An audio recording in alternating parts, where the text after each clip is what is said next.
देखिए ऐसा है कि यहाँ जो वेस्ट राजस्थान की मारवाड़ की जो परंपरा है उसमें सभी लोग शांति प्रिय हैं। अगर कोई इश्यू है तो इश्यू पे प्रशासन और पुलिस बैठ के बात करते हैं, और अगर कोई समस्या है उसका समाधान भी करते हैं। जहाँ जहाँ तक बात है इस समस्या की, इसमें शिव विधायक एक स्टेक होल्डर हैं, उसके अलावा लोकल लोग भी हैं, सरपंच भी हैं और जनप्रतिनिधि भी हैं। सभी की बात कलेक्टर साहब सुन रहे हैं, और उसमें जो भी विधिक सम्मत कार्रवाई होगी, सही कार्रवाई होगी, वो प्रशासन के स्तर पर निर्णय लिया जाएगा और पुलिस प्रशासन के सहयोग से जो सही होगा वो किया जाएगा। परंतु इसमें विशेष बात यह है कि निजी जमीन किसी भी कंपनी की या किसी भी व्यक्ति की अगर है, तो वो अपने पूरे देश के अंदर उसका पूरा हक है कि वो उसके अंदर उसको कैसे भी इस्तेमाल कर सकता है।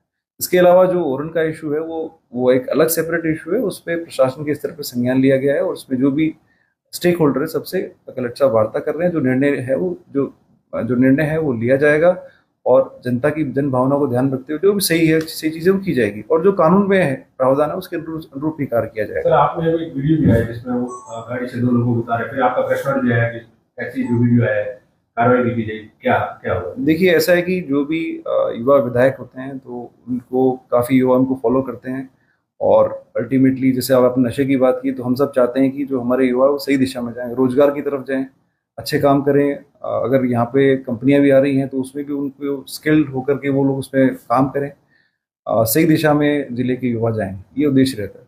और मुझे लगता है कि जो माननीय विधायक हैं वो गंभीर पर बहुत ही जिम्मेदार पद पे हैं। इस तरह की जो चीज़ आई है, उस जो वीडियो आया था उन्होंने उसको वेरीफाई कराया, वीडियो सही पाया गया, उसमें जो विधिक कार्रवाई वो की जाएगी। परंतु बड़ा अनफॉर्चुनेट है क्योंकि he is a young MLA, और उनसे ऐसी अपेक्षा नहीं की जाती कि वो कानून को हाथ में लें। ऑल तो वहाँ पे पुलिस प्रशासन के द्वारा बहुत ही सौहार्दपूर्ण माहौल में वार्ता भी की गई, कई स्तर की वार्ता की, कलेक्टर साहब के स्तर पर भी वार्ता की गई। परंतु जो कानून का उल्लंघन उस वीडियो में दिख रहा है, और उनके द्वारा भी सोशल मीडिया प्लेटफॉर्म से उसे शेयर किया गया है, तो उसमें जो भी विधिक कार्रवाई वो की जाएगी, और उसमें जो भी सक्षम एजेंसी है सीआईडीसीबी वो उस पर तफ्तीश करेगी। सर, उनका कहना है कि जो विरोध करना वो लोकतंत्र में अधिकार है लोगों का, इसलिए उनको गिरफ्तार क्यों किया? तो देखिए ऐसा है कि जो भी कल की घटना थी उसके अंदर प्रशासन की तरफ से लिखित आदेश था, और निजी कंपनी के द्वारा और लोकल सरपंच के द्वारा पुलिस इमदाद मांगी गई। कोई भी व्यक्ति अगर अपनी प्राइवेट जमीन पे काम करना चाहेगा तो उसका हक है, देश का कानून यही कहता है। जो ग्रामीणों के इशू हैं वो जो इशू है वो एक अलग इशू है, वो जेन्युइन भी है, और उसको लेकर के प्रशासन गंभीर भी है। तो दो मुद्दों को मिक्स करना ठीक नहीं रहेगा। प्राइवेट जमीन पे कोई व्यक्ति अगर काम करना चाहता है या कोई संस्था काम करना चाहती है तो उसका हक है, वैधानिक। भारत का संविधान, भारत के कानून उसको अलाउ करते हैं, और उसी के तहत काफ़ी समय भी ग्रामीणों को दिया गया। वार्ता में दौर भी चले, और सरपंच और कंपनी ने प्रतिवेदन कलेक्टर साहब को दिया, उसके स्तर पे पुलिस जाब्ते की डिमांड की गई, और जो भी विधि सम्मत कार्रवाई की गई। और फिर भी पुलिस ने बड़ा संयम बरतते हुए, जो भी ग्रामीणों को समझाइश करते हुए, उनको रियल सिचुएशन समझाते हुए, उनकी समस्याएं भी सुनते हुए, हम लोग इस मुद्दे में बड़ा संवेदनशीलता के साथ कार्य कर रहे हैं।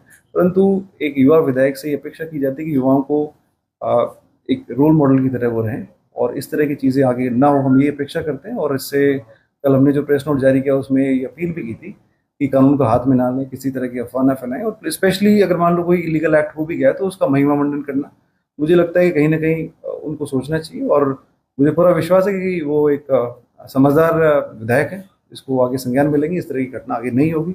और जो रियल इश्यूज हैं, जो रियल इशू है जनता का, उसको उठाना कोई भी जनप्रतिनिधि का रोल होता है। वो लोकल विधायक भी उठाएंगे, लोकल सरपंच भी उठाएंगे, सभी लोग उठाएंगे, और हम लोग सुनते भी हैं। हो सकता है कि उनके व्यू पॉइंट से हम लोग एग्री ना करें, परंतु लोकतंत्र में हमारी जिम्मेदारी ये है कि हर व्यक्ति की आवाज़ को सुना जाए। मैं चाहे एज पुलिस ऑफिसर उनके जो भी ओपिनियन से एग्री ना करूं, परंतु मेरा ये दायित्व है कि उनकी बात को सुना जाए। यही लोकतंत्र है, यही लोकतंत्र की खूबसूरती है। परंतु युवा विधायक की जिम्मेदारी और बढ़ जाती है, क्योंकि युवा उनको फॉलो करते हैं, और इस तरह की चीज़ से कहीं ना कहीं समाज में नेगेटिव मैसेज जाता है। और जब पुलिस पूरा कॉपरेट कर रही थी, और अगर मान लो कोई वहाँ पे अशांति की स्थिति हुई, तो जो प्रिवेंटिव एक्शन है वो लिए जाते हैं, और वहाँ पे पुलिसकर्मी ने बड़ी संवेदनशीलता से के साथ उनसे वार्ता की। मुझे लगता है कि फ्यूचर में इस तरह की घटना नहीं होगी, और जो भी रियल इश्यूज हैं उस पर प्रशासन के स्तर पर वार्ता होकर के जो भी कोई ना कोई सोल्यूशन निकलेगा। वर्तमान में क्या स्थिति है वर्तमान में अभी वहाँ पे पुलिस और प्रशासन के अधिकारी मौजूद हैं और कलेक्टर साहब के से एक प्रतिनिधिमंडल मिला है और भी जो स्टेक होल्डर्स हैं, लोकल एमएलएज हैं और लोग भी मिलेंगे। उस पर सबकी राय लेकर के कलेक्टर साहब एक युक्ति संगत जो भी निर्णय होगा, जो लीगल होगा और सही होगा, वो लिया जाए। जो कंपनियों को लेकर के जमीन का अलॉटमेंट होता है वो राज्य सरकार के स्तर पे होता है और कहीं ना कहीं वो सिर्फ राज्य का हित नहीं, देश हित भी होता है, क्योंकि हमारे देश में पावर की रिक्वायरमेंट ज़्यादा है, डिमांड बहुत ज़्यादा है और सप्लाई कम है। इसलिए जो भी निर्णय लिया जाता है वो सरकार के स्तर पे लिया जाता है और कोई भी निजी कंपनी भी है तो वो अल्टीमेटली